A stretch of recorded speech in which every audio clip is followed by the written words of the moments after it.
Hello, what's up sa atin mga kabaro?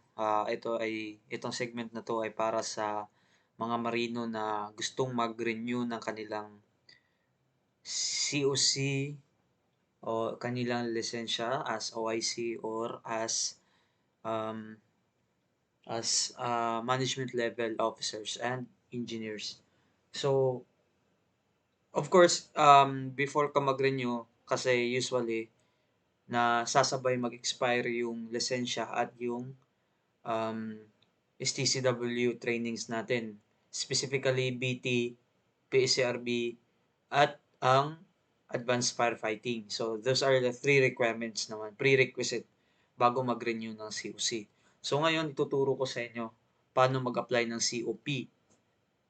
Kasi COP muna bago tayo mag-apply ng COC na hindi na kailangan mag-refresher. Kasi sa latest na rules o circular ng Marina ay very, very pabor sa atin yun na hindi na tayo kukuha ng refresher course.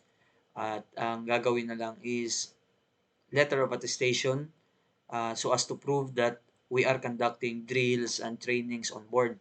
So, ayun. Simulan na natin.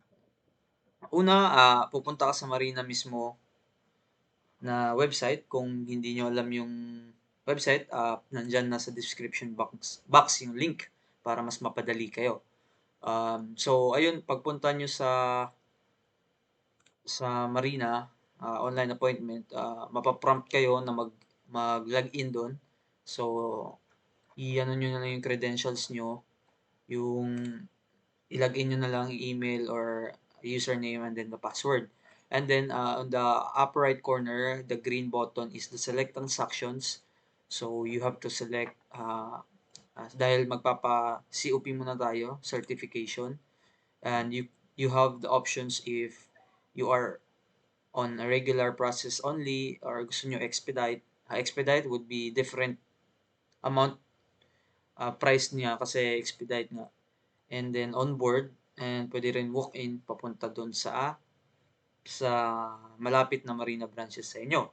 But I highly encourage now, huwag kayong mag-walk-in. We have to get used of internet. Okay? So, para tawag ito, magamit din natin yung internet.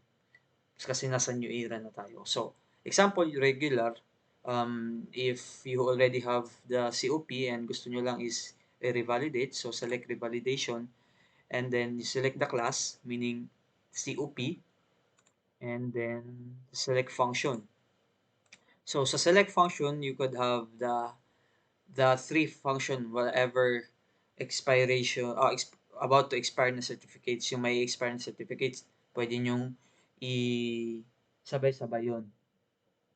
Like, advanced firefighting, okay na, add mo lang, add certification, revalidation ulit, add mo rin yung COP, and then select function ka, basic training, let's add certification, select revalidation, select class, COP, and the proficiency, letter P. Proficiency in no, not that one. Uh, where is it? Where is it? Survival craft though, the SCRB. So, PSCRB or SCRB. Okay? So, proceed. I read the my service is updated. So, but after that, kung itong tatlo na nasa screen ko example is parehas sa inyo, so proceed kayo. But in my case, hindi na ako mag-proceed kasi meron na ako. Okay? So, close ko lang to. Anyway, so after mo mag-proceed, mapaprompt ka dito. I-close ko lang. Um, After mo mag-proceed, you will be prompt to things like this. Okay? So, marami-rami yan kasi nga marami kang pinili in a one application, tatlong certificates. Sa akin naman, dalawang certificate lang. Kasi yung BT ko is hindi pa naman mag expire Hindi sila nagsabay. So, yun. Ito mga hinihingi nila, Certificate of Seagoing Service. So, this is the example that I have acquired from my company. So, yun. Request lang kayo sa fleet manager ninyo. And if you do have already in your mismo, account. So, pwede kang mag-upload. Select mo lang yung upload. Meron tayong icon dito if it's approved or not. So for my case, you have to see things like this. I-add mo lang lahat ng mga certificates mo na nire-required ng marina mismo. Okay? So, yun lang. Hindi na natin paghahabain yan kasi I know na nagkaroon na rin kayo ng idea dito. So, ito, passport size, kung meron na kayo, upload nyo din.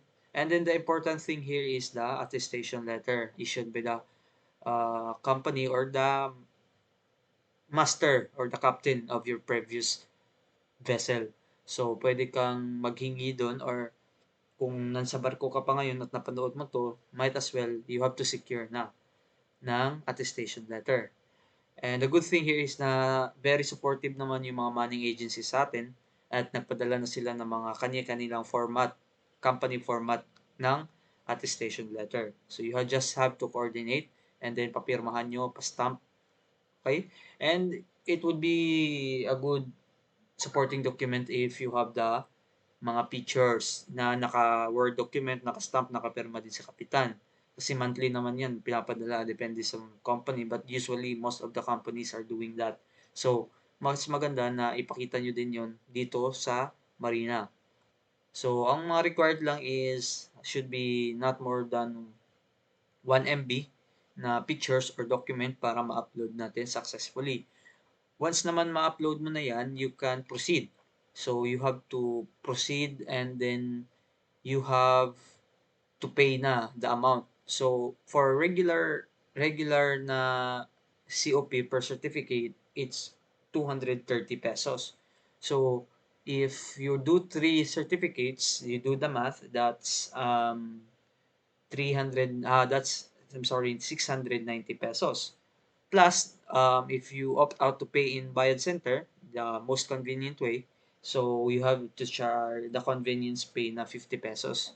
So, roughly, you have 740 pesos all in 3 certificates or 3 COP. So, yun lang. Pag-select mo ng bayad ng center, I cannot show you already because nakapag-proceed na ako. This is somewhat narrative instruction only, but I know kaya nyo yan mga marino. Paano pag-proceed kasi may madali na lang. So, this is the example of the payment instruction and the payment QR code or reference number. So, this is valid to 5:30 PM ng Jan 27. As of recording, it is 26 January. So, I have 1 day to pay that.